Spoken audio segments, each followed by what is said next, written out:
Public Projects Committee meeting to order, and after the committee members have had the opportunity to look at the minutes, I would entertain a motion to approve. So moved. Second. All in favor, let the vote sign aye. Aye. All right. Minutes approved. New business, approval of right-of-way use permit for Charles Sperling to install awning and lights associated with the 2310 Gary Fitz Street Landlord Improvements Project. Mr. Gardner. Good afternoon. Good afternoon. Good afternoon. So this is on Gary Fitz. It's across from the new Alamite Hotel. This is a redevelopment of an old building that hadn't been used for several years. The right-of-way use permit request is for awnings and lights that will extend out into the public right-of-way. So for our location, you see the star there on the building with the dark roof. Is that the old Lorches? Yeah, I believe it is the old Lorches building there. You know, and the Burkhalter Jewelers, I believe, is the one just to the left of that. Okay. So this is going to be new tenant space, actually for two new tenants. They're going to divide the building into two sides, and it'll have an upper mezzanine. There is a look of the building today. You can see it's in disrepair, and this is the architect's rendering of the new facade. The lights, you know, the face of the building is the public right-of-way, so anything that extends in out beyond the face of the building is actually an encroachment into the right-of-way. So it'll be for that, the two awnings and the three lights that you see there. What's the timeline for them to begin? Mr. Architect, you have a timeline for when they'll want to start? They've already got a repair permit in place right now, so they're repairing things that are structurally needed. Yes. But they will begin new construction the day after the final city council approval. Okay. Okay. Any questions? So I'd just like to comment, Mr. Sperling is one of those landlords that is helping the city out. He is making a very conscious effort to turn places like that into daytime retail when it would be easier to make a buck doing something else. I very much appreciate it. Motion to approve. Second. All in favor? Aye. Ayes have it. Motion approved. Thank you, Mike. Mike, again, approval of right-of-way use permit for Lauren Blackwood to install landscape awning and lights associated with 2012 8th Street Tenant Improvement Project. So this is almost an identical application, just a new address. We're at 2012 8th Street, so we're going to be, Okay. Leave that up here for a second. I'm going to have to till I find myself. Two doors to the left of Greasy Hands. Huh? It's two doors to the left of Greasy Hands. Okay, All gotcha. right. So there's the coffee shop, Greasy Hands Coffee Shop, and then this is the old glass place. I think you're It's old right. glass place, I think. The old This is a PPG. one-story office use. I'm not quite sure what the use was previously though. I think it was a glass. So the tenant has only got the building with the star on it. The open area, storage area to the left of the building is not. Paint company. It's not a part of this. They don't have a control over that. All right. So again, we're looking at a new, redevelopment of this existing structure. So awning and lights, what kind of lights? Again, this will be some exterior lighting on the outside face of the building. Here's just a view of what we're looking at beforehand. What they already have. Yeah, that's the existing conditions today. And then again, this is the rendering, a different awning. Those column supports for the awning will be part of the right-of-way use Are application. you the architect on this too? Yes, sir. And who are you? Chandler Overcash with Caldwell Architects. No, come on up and introduce yourself. Get some Yeah, come credit. on over. I'm sorry, go ahead and introduce yourself. Sorry, I was yelling from the other side of the room. My name is Chandler Overcash with Caldwell Architects, Okay. and the architect on both of these previous projects. Cool, they both look very nice for my district of work. Motion to approve. Thank you. Second. All in favor? Aye. Motion carried. Thank you. Number 3, approval of a minor public works contract with Waterfront Solutions LLC to replace dock at Sharps Landing, total $20,000. Mark Thomas, come on in. Good afternoon. Good afternoon, Mark. So this is the Sharps Landing dock. This is currently what we have now. It's a steel framed wood deck structure. The steel framing is broke in numerous places. We have to redeck it about every 5 years because the wood deteriorates. The dock was built in '97. It's 27 years old, so it's outdated. What we're hoping to do is replace it with an aluminum frame dock with aluminum decking. It's a lot less maintenance than what we have now. I know some of y'all have been out to Rock Quarry where we recently replaced those docks. It's going to be very similar to the docks that we have out at Rock Quarry. The total cost on this is $28,000. We're going to be reusing the existing stiff arms, which is how it's secured to shore. We're reusing the existing aluminum walkway and just replacing the floating dock itself. Where's the money coming from? We have it in our budget now. Okay. Second. All in favor? Aye. Motion carries. Thank you. Thank you.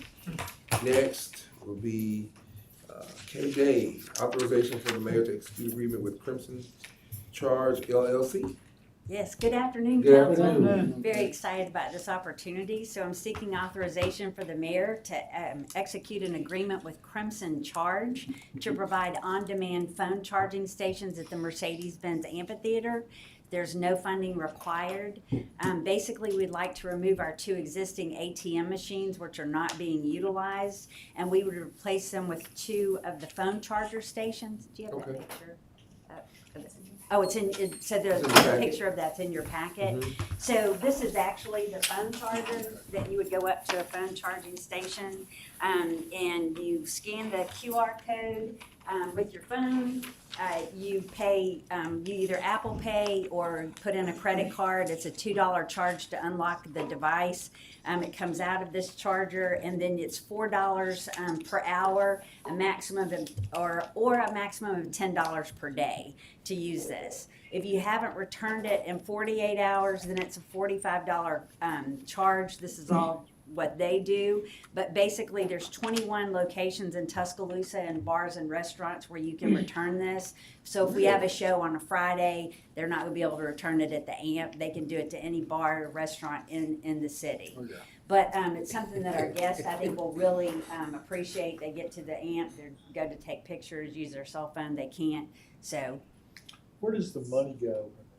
To the company. So it goes to the company that's providing the machines. So one of the things that Matt Jones did, very exciting, is that he negotiated, there's beautiful LED screens on these machines. And so usually how they make some of their money is they sell sponsorships to put on those screens. But we said, we're not going to, pay you anything, to come in here.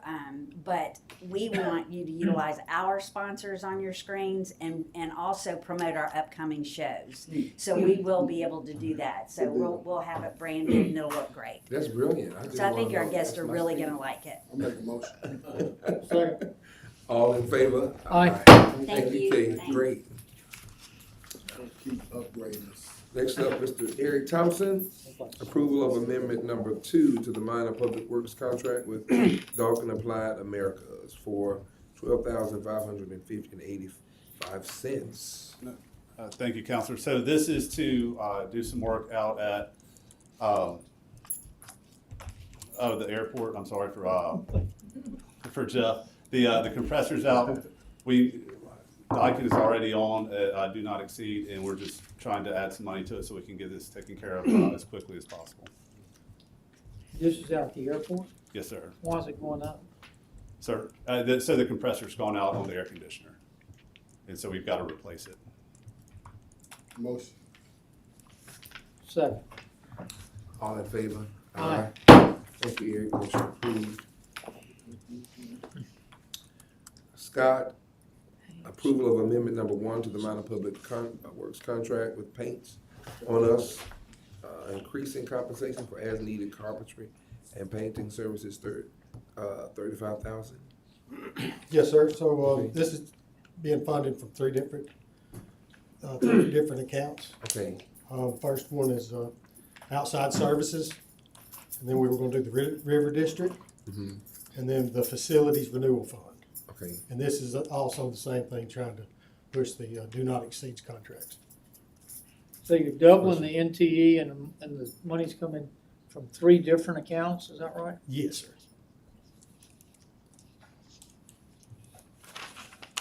And what, for carpentry and painting services? What happened that we didn't see that needs to be doubled? As far as that goes, Yeah, I can step in. So this would predate Scott. So on the do not exceeds, we have them going through, if we need some touch-up work done, someone runs into a wall with a, buggy or something at the amphitheater, we can get all of these guys out and get them out there to go ahead and repair it. This is actually one of our T-BOP members, used to be Tuscaloosa Our Bills, T-BOPS members? Tuscaloosa Business Opportunity Oh. Program. Do a great job.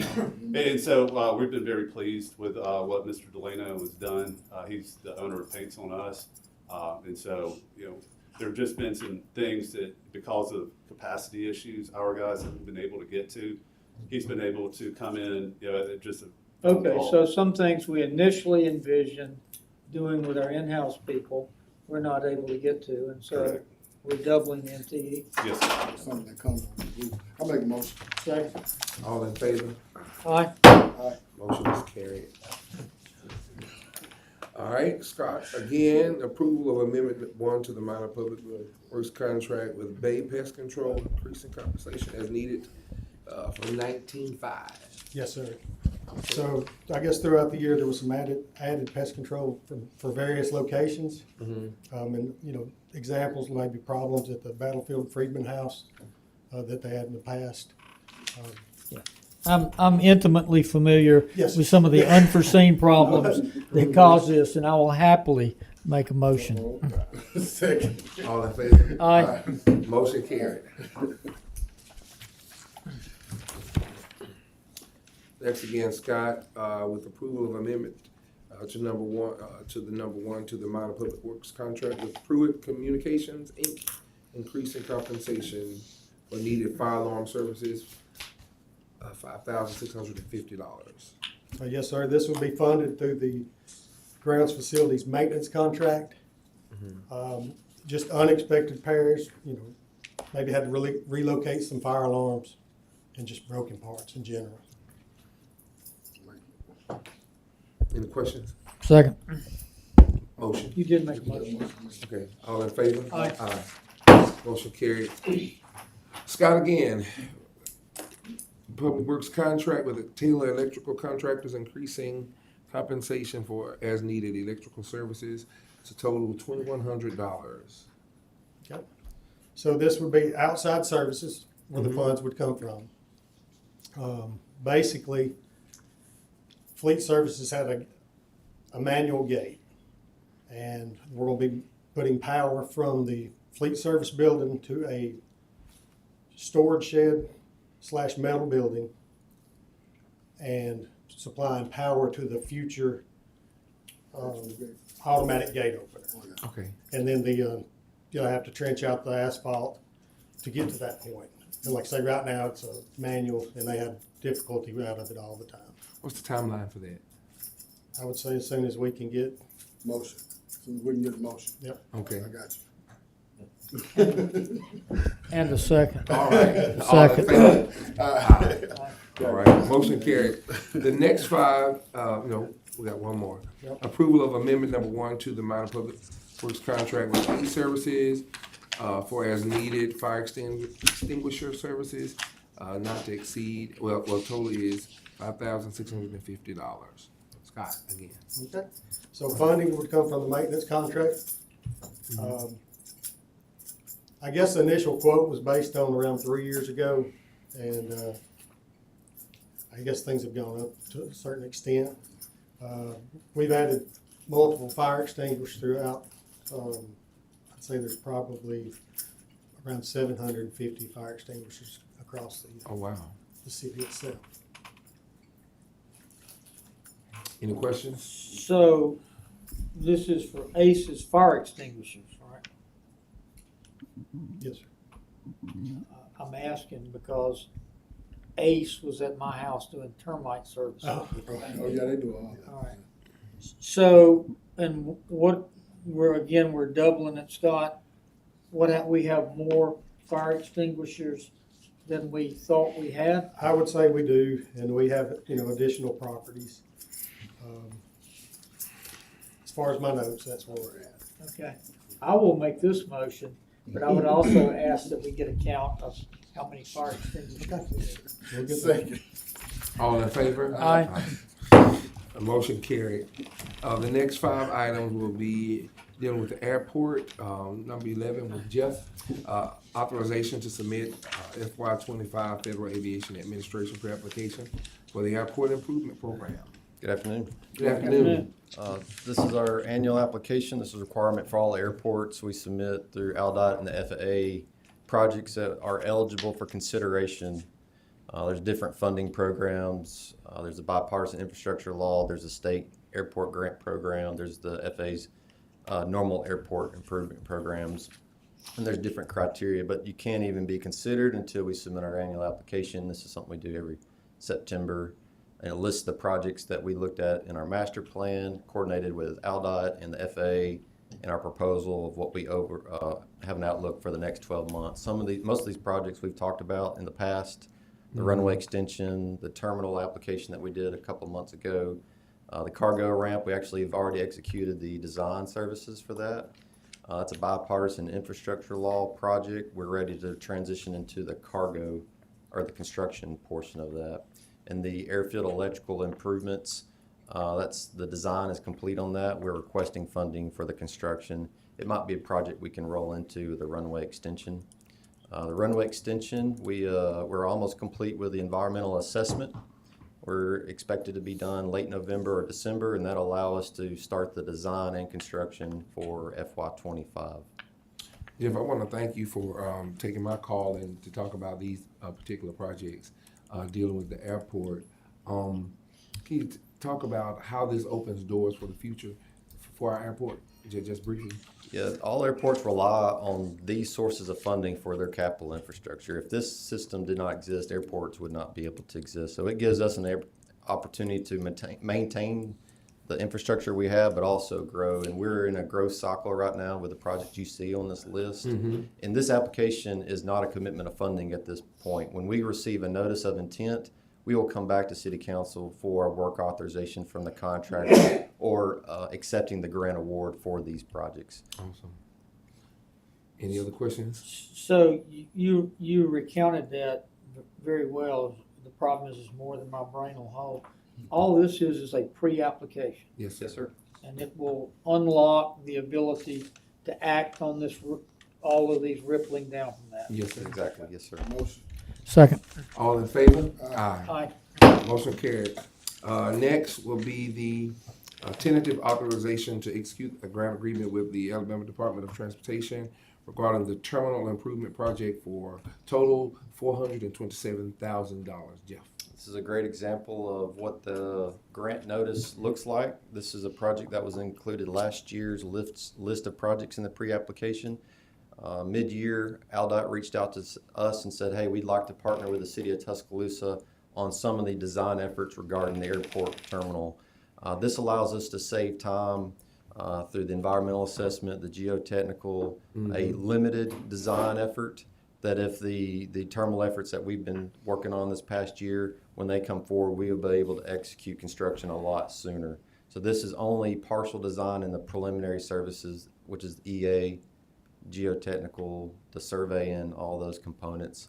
Very happy ALDOT reached out to us, and we had the funding like through the RFFI, the $250,000 match. That funding is going towards projects like this. This is a 50-50 grant award. So 427 total, our share is the 213. That's and correct. This is a pre-design of the envisioned terminal improvements. Yes, sir. Yes, sir. Motion. And do the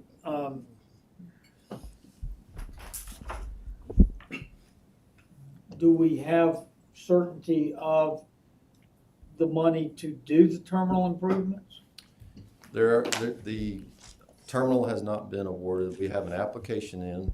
Sure. This helps us to be more competitive by having partial design complete. This helps us to be more competitive to get the actual grant to do it. That's correct. And then there's a second opportunity where we have worked with our congressional delegation on community project funding request. And we've had some success in getting that moved through the House and the Senate.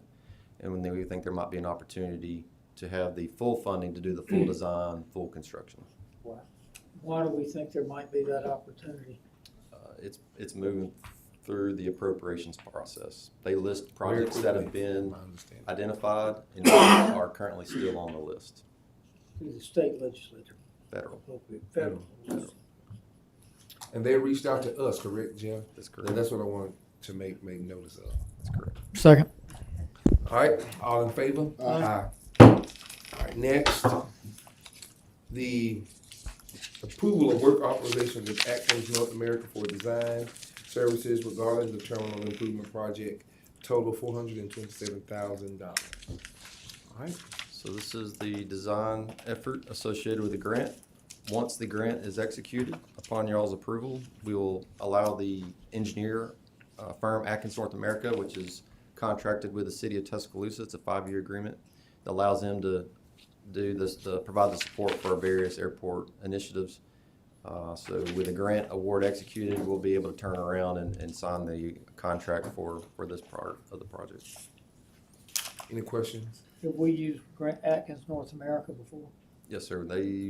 We've had multiple master service agreements. This one started in 2022. It's a 5-year agreement. All right, so what we just did authorizes the money. This one directs that money to Atkins. That's Yes, correct. sir. Motion. Second. All in favor? Aye. Motion approved.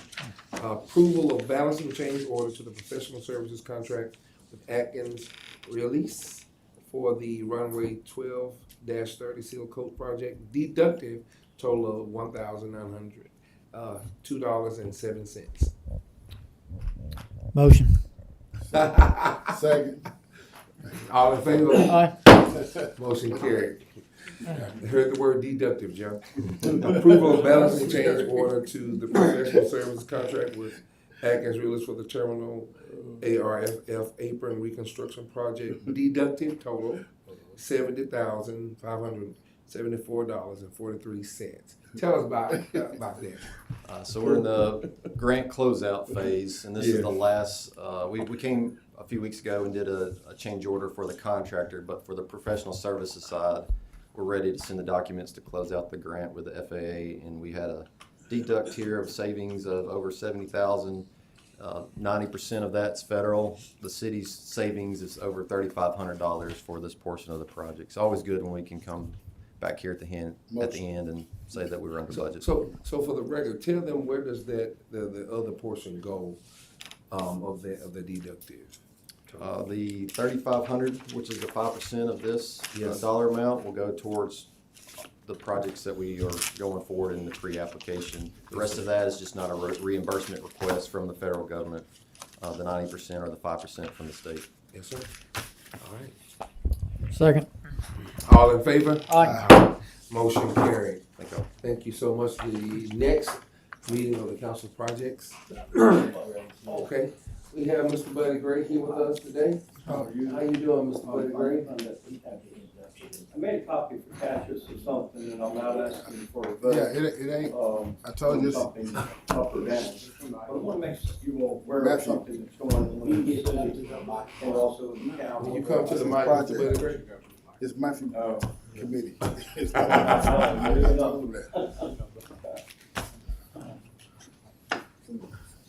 Your name is on it, so you need to open it. Sir, You open it and give it to me. I'm not opening, that's right, it's not my committee. How about now? Yes, sir. There you Okay. go. Okay, I want to make you aware, I'm not asking for a vote up or down. I want to make you aware of a situation that the city has maybe partially caused and partially inherited, where there was an agreement for the volunteer fire departments to receive fire protection if they need it. what is going on in the Inglewood Halls area, in my opinion, and I'm a member of that department, is we become extremely dependent on Engine 7 to come down. And, you know, driving down 69, Winn-Dixie, Woodbank, all that area. The volunteers are not turning out. It's a whole different world out there. So we don't want to get into why 19-year-olds don't volunteer. That's a whole discussion. But what's happening is if Cassius has this in his possession, this fire department in Wood Halls has $250,000 in the bank. That's enough to put 1 or 2 paid personnel in the station. So when an emergency comes up, immediately with the equipment that they have, and some of it's very good, that it could leave. Thus, Engine 7 or the rescue at Engine 7 does not have to respond down there. Now, they say if you roll the dice enough times, you can roll snake eyes 3 times in a row. So my question is for the city to start pondering is, number one, all the people that patronize businesses on 69, Winn-Dixie, Mavis Tire, et cetera, they do collect tax money that goes to the city. And it's nice that the city is, you know, providing the fire truck if available. So the scenario is this: what happens when Engine 7, 6, 5 are on a working house fire and they can't respond to help the volunteers? And they'll send maybe 8, you know, out there by B.F. Goodrich, or 9 up there by Woodland Forest, and by the time they get down to Woodbank, we know what's going to be left. Or the worst scenario for the city is, what happens if Engine 7 and Engine 5 are already committed at Woodbank, and in Cassius's district, Not Cassius. he has no fire protection? Whose district is it? If it's in the city limits. So whose ever district that is, you know, they don't have any fire protection. So I think some discussion needs to start. Oddly enough, while the volunteers are not getting out in Inglewood Halls, they're talking to the county about providing extra money to put a station in the Moundville police jurisdiction.